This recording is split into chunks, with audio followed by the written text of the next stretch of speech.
Good morning, good afternoon, and good evening, wherever you are and whatever you're doing. I hope you're having a fantastic day. In this video, we'll continue on with the series of the best weapons that you need to grab in preparation for the Elden Ring DLC, this time focusing on intelligence. As most intelligence builds will be focused around spell casting, we will of course start with a deep dive on staves. I won't dictate to you which spells you should be using, that's not what this series is about. However, do not sleep on the magic glint blade. I cannot stress enough the insane amounts of damage this can do when you look at the raw damage numbers versus its FP cost. It is so efficient that it's just insane. After doing extensive research, I'm going to present to you a nice and clear upgrade route, including a total of 5 staves, depending on how far through the game you are. Please note that most of them are optional, you definitely don't need to use all of them, pick and choose as you will to get you where you want to be, and you'll have an option of 2 endgame staves depending on your build. So without any more jibber jabber, let's get into it.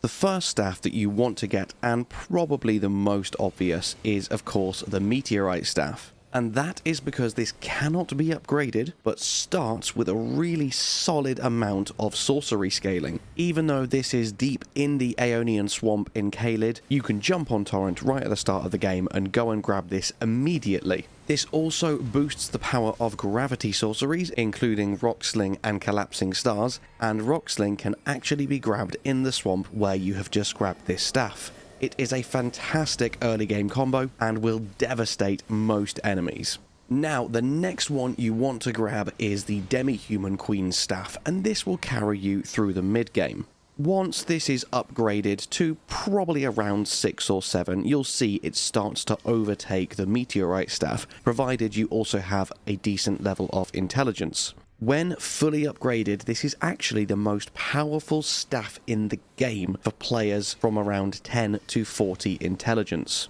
It is absolutely amazing for low intellect hybrid builds if you also want to spec into something else like dexterity or strength. And this staff is equally as easy to get as the meteorite staff, as it is dropped by the Demi-Human Queen just here in the Weeping Peninsula. However, now let's move into our mid to late game staff, as this is surpassed by the Academy Glintstone staff once you reach 41 intelligence. The Academy Glintstone staff is found a little later in the game. This is dropped off Thops in the Raya Lucaria Academy if you have completed his questline. You could also unalive him if you wish to retrieve it that way, or alternatively, it does have a fairly small chance of being dropped by any of the Glintstone sorcerers inside the Academy. So, 3 ways to grab the staff there, and this is the most powerful staff in the game for players going for high intellect. Not maximum intellect, we'll get to that in a minute, but from around 40 to 70 intelligence, this will be your go-to. It is absolutely insanely powerful without any downsides. Now, I know a few of you are screaming at me that there are more powerful staffs, and we will talk about them right now. Firstly, yes, technically there is one staff more powerful than this between them levels of intelligence, and that is Lusat's staff. However, if you didn't know, this does come with the downside that it will increase all FP costs by a further 50%. So if you cast a spell that costs 50 FP, it's now going to cost you 75. That being said, Lusat's is my go-to. It has the absolute best damage output in the game at max intelligence, but as I say, it does increase your FP costs significantly. It is, in my opinion, the coolest looking and the best staff you can get. And if you want this one for yourself, this is another one that's found in Caelid, specifically in Celia, Town of Sorcery, in the chest just after you've defeated the Nox Swordstress and Nox Priest duo boss to the north of the town. And this brings us on to the final staff that I recommend that we shall be talking about, and that is the Carian Regal Scepter. When you are at maximum intelligence, Lusat's will do roughly 11% more damage than the Carian Regal Scepter. However, as we've already discussed, it also makes spells cost 50% more FP. So if you want to save a few of your FP stat points and not spec as heavily into it, then the Carian Regal Scepter is the one for you. It does almost as much damage without any downsides at all. It's a really solid choice if you're not wanting to absolutely min-max and bump up them FP costs to stupidly expensive levels. And this one is also found in the Raya Lucaria Academy, specifically by trading in the Remembrance of the Full Moon Queen once you defeat Renala. So all of these staffs can be found pretty damn early on in the game. However, you won't be getting the full effect of some of them until you are upwards of 80 intelligence. So that is why I have given you all 5 in a list, so you can swap them out as you're upgrading the weapons themselves and your own stats. So quickly, just to reiterate, start off with the Meteorite Staff. Once you've got the Demi-Human Queen Staff to around +6 and you're around 30 intelligence, switch out to that one. Then once you've got the Academy Glintstone Staff and you're above 42 intelligence, upgrade that and switch out to that. And then finally, you can choose between Lusat's or the Carian Regal Scepter, depending on whether you're willing to sacrifice the FP costs or not. Now that you have taken care of the spell side of things and you are an absolute powerhouse with your magic, let's talk about the weapons themselves. I have got 9 melee weapons and 1 ranged weapon to complement all of your staffs, and a few honourable mentions as well. So strap in, a few of them may surprise you. Most of these weapons won't be in any particular order because they are all great in their own regard, and some of them are fairly niche, only fitting certain hybrid build archetypes. But if you grab them all, you're then fully prepared no matter what type of intelligence build you choose to use. So in no particular order, apart from the last 2, we will start off with Loretta's War Sickle. This is a very late game weapon, dropped by defeating Loretta, Knight of the Haligtree, not to be confused with the version of Loretta in the Carian manner. It's definitely not the most powerful intelligence weapon on this list, but it is really cool, and it shares the same weapon skill animation with the Winged Scythe, which just looks so insanely cool. Its attack pattern is also unique and faster than any other halberd, as the normal attacks are diagonal uppercuts, which just adds to how awesome this weapon feels to use. The main reason this weapon made it onto the list is because it is so unique and fun. There are more powerful intelligence weapons on the list, so let's get into them. Next up, we have got a fan favourite, the Dark Moon Greatsword. This is another fairly late game weapon, being tied behind the completion of Rani's questline. The Moonlight Sword archetype has appeared in almost all From Software games. They love including it, and I love that they do. Demon Souls has the Large Sword of Moonlight. The Dark Souls trilogy has the Moonlight Greatsword. It even features in Bloodborne as the Holy Moonlight Sword, and as I found out as I was researching this, even other of FromSoft's franchises that aren't Souls-likes. It comes in the form of the Moonlight Laser Blade in Armored Core and the Moonlight Sword in the Kingsfield series, both of which are games I've never played, and learning this information to me was very awesome. This weapon does have a unique heavy attack, which fires a projectile when buffed by its weapon skill. It can do crazy amounts of damage and has inherent frost buildup. This is a very cool weapon to have as an intelligence user. It's one of my favourites on this list and well worth grabbing. Now we shall move on to the third one, the Lazuli Glintstone Sword. This is the only weapon on the list that you do have to farm to acquire. You cannot just loot it. And a good place to farm is directly south of the Schoolhouse Classroom site of Grace in the Raya Lucaria Academy. There is a Lazuli sorcerer wandering right outside this door that has a very small chance of dropping it. This weapon has a very unique heavy attack that I have reviewed in a previous video when looking at the rarest weapons in the game.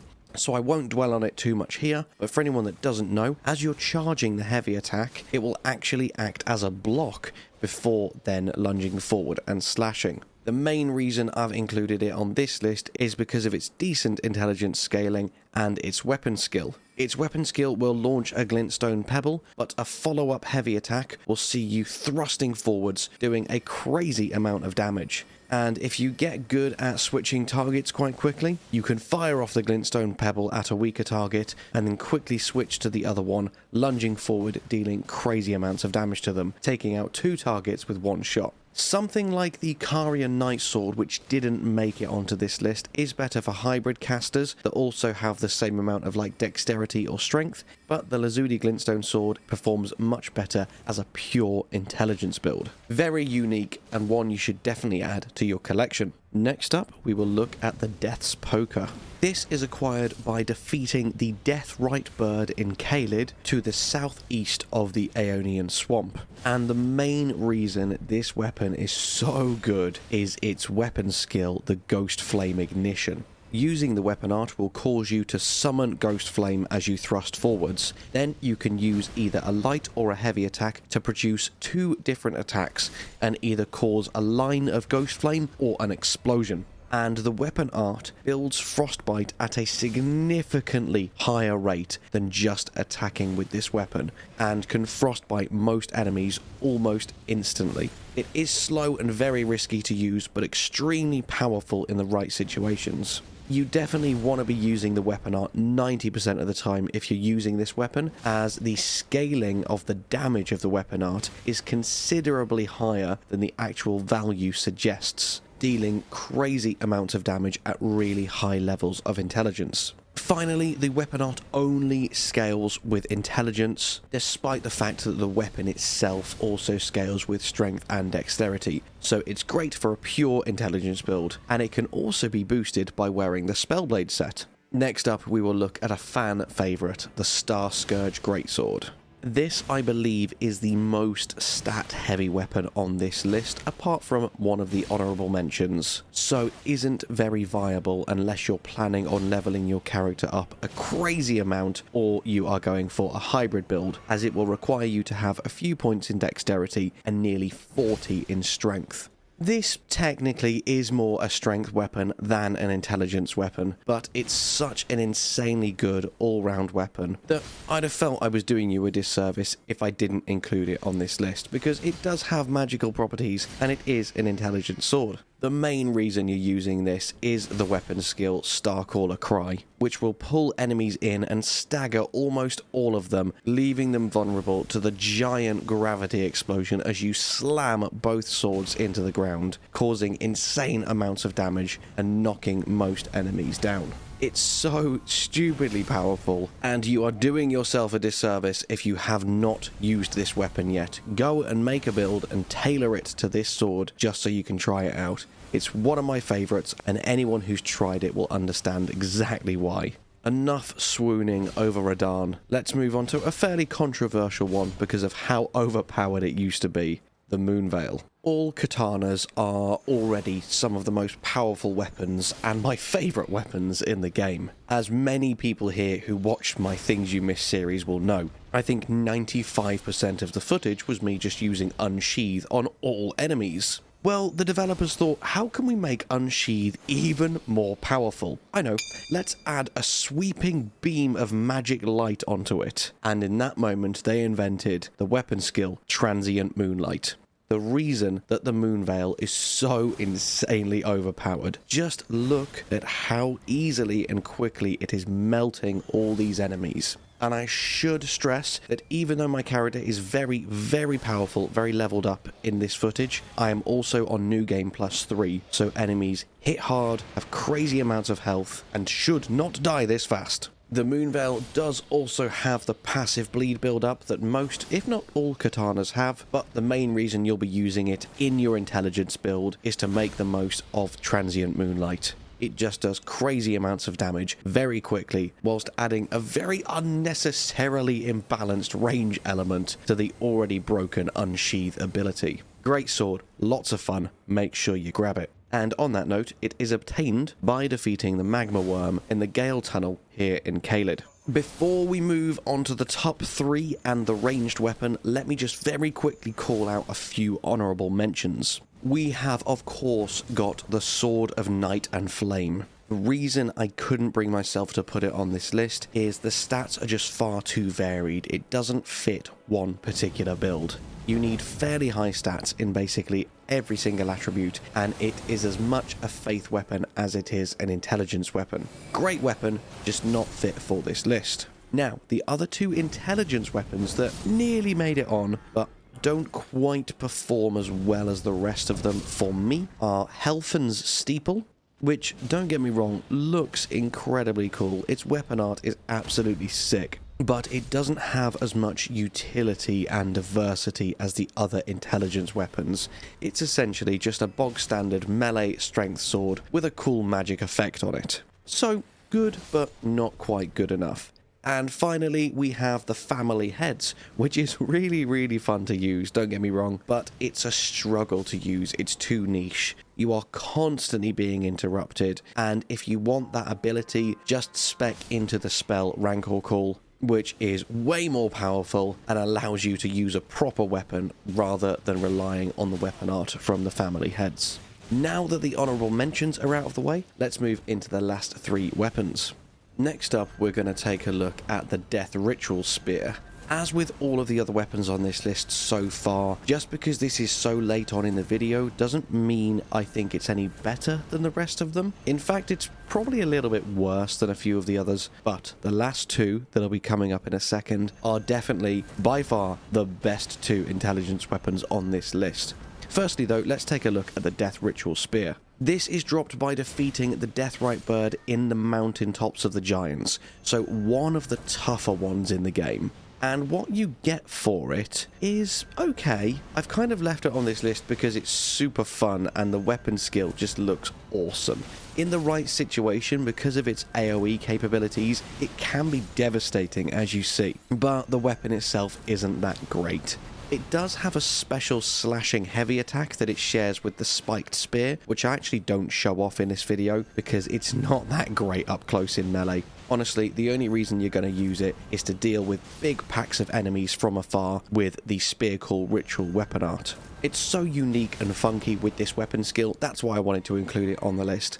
But there's really not much more to say about it. Let's move on to the top 2, the 2 you must get, my absolute favourites. And firstly, we have the Wing of Astel. This can only be acquired when you have access to the northern section of Ainsel River. So you cannot grab this the first time you visit Ainsel River, which is very early on in the game. It is inaccessible in a chest high above you. You need to get here via the entrance to Nokron. It's in a small chest at the top of the ruins in the southern Ul Palace ruins. And I just realised that's the first time I've ever said Ul out loud. That's a stupid word. Am I saying that right?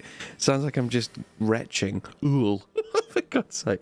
Okay, anyway, it's there. Go get it. This weapon is absolutely incredible. Honestly, the Nebula weapon skill is so lethal, especially on large enemies. If you can position yourself right to get every single one of the orbs to explode on the enemy, it's going to deal thousands of damage in one sweep. In addition to the insanely powerful Nebula skill, it also has a crazy awesome charged strong attack, which performs 2 magical ranged attacks in a row. For how small and nimble it is, when fully upgraded with high intelligence and dexterity, it has really good attack rating, along with one of the best weapon skills in the game, and ranged capabilities as we've discussed with the charged heavy attack. It is the whole package. The Wing of Astel is so incredibly powerful, and I very nearly considered putting it first. We'll come to the weapon in just a second, but when I do reveal it, please let me know what you believe is the best or what you think is your favourite. I wonder if I've made the right decision by putting this next weapon first. Actually, I'm going to leave you waiting in suspense just one more minute as I touch on the other intelligence ranged option that I haven't mentioned yet, and that is the Hornbow. We will have a very quick review of the Hornbow before I finally reveal my top pick for the best int weapon in the game. Super easy to get this one. It is very near the start of the Shifra River, found on a corpse near the riverbank site of Grace, under the stairs leading up to the Hallowhorn grounds. It is the only intelligence scaling bow in the game, and it can be buffed significantly with anything that boosts magical damage, even with only the bare minimum intelligence. Using the Magic Shrouding Cracked tier, the spell Terra Magica, or the Talisman Magic Scorpion Charm will all raise the damage of this significantly. If you then equip dwelling arrows, you will be then doing damage numbers into the thousands. It is absolutely insane and gives you another really great ranged option should you run out of FP and be far away from home. So make sure you keep this bow somewhere in your backpack with a stock of arrows in case of emergency. Obviously, you have plenty of ranged options as a spellcaster, but it never hurts to be over prepared, and this bow is a great way to do just that. Now, finally, we will get onto my pick for the best intelligence weapon in the game, and the one you absolutely must grab, and that is the Falling Star Beast Jaw. The first thing to note is that this has just as crazy high stat requirements as Star Scourge Radahn's greatsword. Slightly less strength is required to wield it, so it's a little bit more favourable to a more pure intelligence build. And ideally, to get the most out of the weapon skill, which is what we will be focusing on, you do want to increase both your strength and your intelligence, because the weapon skill does deal physical and magical damage, and strength will increase the physical, and intelligence will increase the magical. That being said, with any stat alignment, as long as you are spec'd correctly, this is absolutely devastating to practically any enemy in the game. As you can see, the weapon art has beautiful range on it and deals devastating amounts of damage. If you spec much more efficiently into this weapon than I have with a strength intelligence hybrid, it will be dealing crazy amounts of damage from afar, stunning and staggering enemies before they have a chance to even react. It's really fun to use, looks very impressive, and makes you feel like a total badass. And this weapon is dropped from the full-grown Falling Star Beast right at the top of Mount Gelmir. That's it for my picks of the best intelligence weapons in the game that you must grab to make sure you are fully kitted out and prepared for the Elden Ring DLC when it finally drops. One last thing, I'd just like to give a huge shout out to our Patreon members and our YouTube members. You're all absolutely amazing. Thank you genuinely so much for going above and beyond and helping to support the channel. I love you all dearly. It's really, truly appreciated. Thank you, thank you. And all that is left for me to say is thank you so much for watching. I hope you have an amazing day, and I'll see you in the next one. Bye bye.